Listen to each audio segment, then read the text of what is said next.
আপনি কি জানেন পাবনার চাটমোহর রেল স্টেশন কেবল একটি যাতায়াতের মাধ্যম নয়, বরং এটি উত্তরবঙ্গের প্রবেশদ্বার এবং শত বছরের এক জীবন্ত ইতিহাস। আমি তুষার, আপনারা আমাকে চিনবেন না।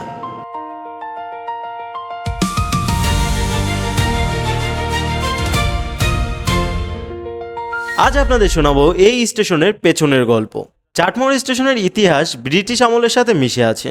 মূলত বিংশ শতাব্দীর শুরুর দিকে যখন ব্রিটিশরা ভারত উপমহাদেশে রেল যোগাযোগ বিস্তার করছিল, তখন ঈশ্বরদী থেকে সিরাজগঞ্জ পর্যন্ত সংযোগ স্থাপনের প্রয়োজনীয়তা দেখা দেয়।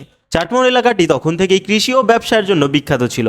বড়াল নদীর তীরের এই জনপদকে রেল নেটওয়ার্কের আওতায় আনার মূল কারণ ছিল এলাকার উৎপাদিত ফসল দ্রুত কলকাতা ও অন্যান্য বড় শহরে পৌঁছে দেওয়া।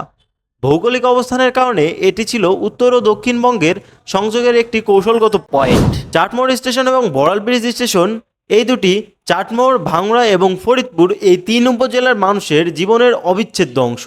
বর্তমানে এটি কেবল যাত্রী পরিবহনেই নয়, এলাকার অর্থনীতিতে এক বিশাল ভূমিকা রাখছে।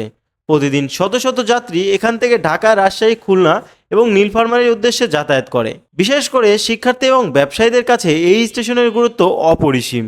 স্থানীয় কৃষকেরা তাদের পণ্য পরিবহনের জন্য এখনও এই রেল যোগাযোগ সবচেয়ে সাশ্রয়ী বলে মনে করেন।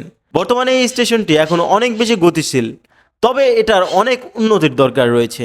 সময়ের সাথে ট্রেনের ইঞ্জিন বদলেছে স্টেশনের রং, কিন্তু বদলায়নি চাটমোহর রেলওয়ে স্টেশনের সেই চিরচেনা আভিজাত্য। এই স্টেশনের প্ল্যাটফর্মে দাঁড়ালে আজও পাওয়া যায় শত বছরের সেই পুরনো ঐতিহ্যের ঘ্রাণ। পাবনার অহংকার এই চাটমোহর স্টেশন। এই স্টেশন নিয়ে আপনার কোনো স্মৃতি থাকলে আমাদের কমেন্টে জানাতে ভুলবেন না। ধন্যবাদ। দেখা হচ্ছে অন্য কোনো ভিডিওতে। ইউটিউব থেকে দেখলে অবশ্যই সাবস্ক্রাইব করবেন, আর ফেসবুক থেকে দেখলে অবশ্যই ফলো করে কমেন্ট করে জানাবেন।